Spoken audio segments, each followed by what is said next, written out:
evidence of election fraud reveals a post office could be responsible for tampering with hundreds of thousands of ballots. One America's Pearson Sharp has more. Evidence of election fraud mounts as the mainstream media and Democrats loudly insist Joe Biden is still the 2020 winner.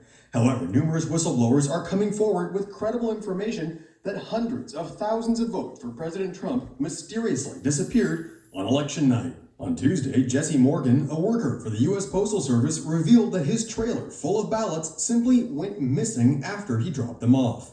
The worker drove his truck from Bethpage, New York, all the way to Lancaster, Pennsylvania, and says he was carrying some 288,000 completed mail-in ballots. Phil Klein, the director of the legal group Thomas More Society Amistad Project, says they have many more testimonies from whistleblowers with similar stories.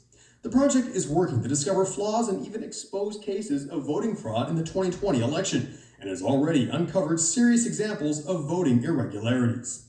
Backing up President Trump's warnings, Klein explains that the post office was rife with fraud and that many Postal Service workers were taking part in widespread illegal efforts to undermine the election. While the missing truck full of ballots is bad enough, other whistleblowers say they drove thousands of pre-filled ballots right over state lines, which is a federal crime. A subcontractor for the post office, Nathan Pease, said that he was told by two separate postal workers that the post office in Wisconsin had collected and backdated over 100,000 ballots on the morning after the election. Unsurprisingly, others also claimed the integrity of Dominion voting machines has been compromised and cannot be trusted. During a press conference in Arlington, Virginia on Tuesday, the project explained that election officials in blue jurisdictions have failed to maintain the ballot chain of custody, which leaves the door wide open for voting fraud. The project said it has photographic evidence of people improperly accessing voting machines and eyewitness accounts on how the seals on ballot hard drives were illegally tampered with and broken.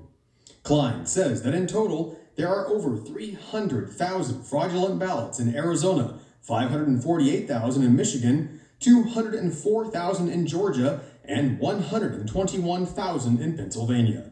Based on this evidence, the FBI has reportedly requested to look at the project's data on voting integrity and potential election fraud. Pearson Sharp, One America News.